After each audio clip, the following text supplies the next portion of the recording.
ever get a side of guilt when ordering takeout through an app?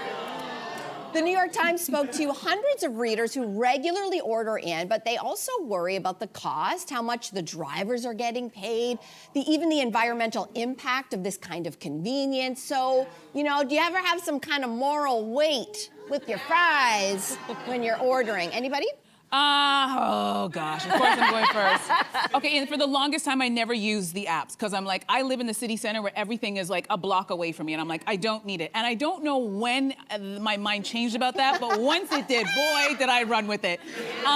And the guilt is not that there's someone bringing the food to my house, because sometimes I just don't want to put on a bra and my wig and go get food. I just want it brought to me, right?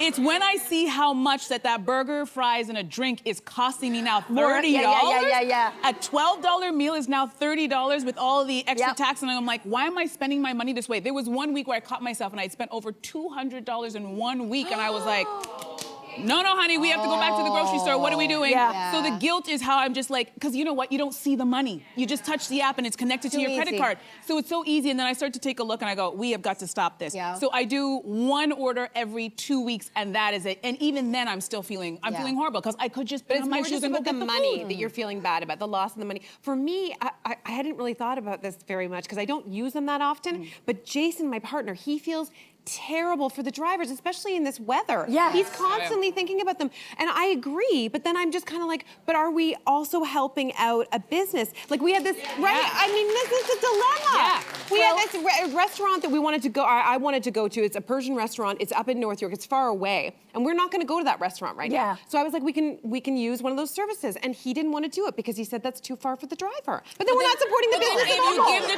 If you give the driver a good $10 tip, balances out the guilt. Okay, so sorry, I would agree with that. I think it gets tricky in the city. Like, I want to sympathize with, this story was fascinating, and it was a fascinating stat that one out of every 3 Americans do this at least once a week. I was shocked by that number because I'm one of the people that doesn't do it very often, particularly in a city like Toronto. You guys are all in the city today. You've probably seen the e-bikes, right? People driving through snowstorms sometimes to deliver, like, it's not necessarily dinner, they're delivering sometimes an $8 latte.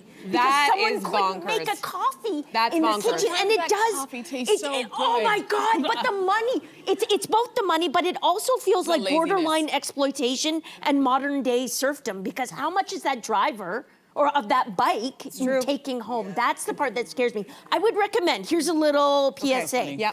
If you can contact the restaurant and find out if you can order online via them rather than a second party, and order from them directly. That's my favorite place in my neighborhood. Well, you know what they do? And they deliver. Sometimes they offer you deals on the apps, so it's like the deal that you'll get directly from the restaurant is not the same deal that you'll get on the app. That is true. Cheaper. No, so they barter. But you just said, remember that when that $12 meal becomes a $30, even if you're getting 20% off, it's never a deal. Okay, I think we're missing, the only thing we're missing here is I'm going to be the one who says, we need to be cooking more at home. Well, yes. Now, obviously. That's the bottom line. I think convenience has made everything so easy, and it's really easy to be like, whatever, but I also think, yes, for our health, we should probably be cooking more. I think to slow down, to be off our phones, to spend time with family, to teach your kids a life skill.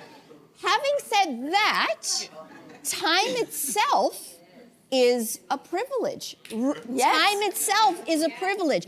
If you talk to a working mom who's single and got 3 kids, and she rushes home and she does not have the resource called time to be cooking and starting from scratch and looking up recipes or going to the grocery store, and groceries are good. So time itself is a privilege. I am not going to say to her, feel guilty for ordering.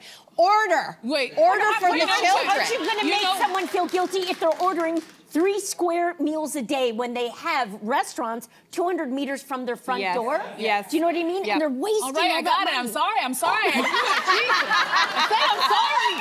said I'm sorry. Also, we cannot forget, and there's a young man in the front row who just says, like, I don't know how to cook. So it also is convenient for the people who are like, listen, I wish I could go home and put something together, but it doesn't taste the same. So the apps give me exactly what I want. And trust me, I don't order the one, you know those people who just order the one coffee? I won't do that. Not because I can't, it's because I don't want the judgment from the driver. I don't want to, because sometimes they knock on the door. You're like, throw in a donut too. No, I feel like sometimes I knock on the door just to see who's like ordering one coffee, and I don't want to be like, sorry, I just wanted one coffee. So I only order meals, and that is my balance.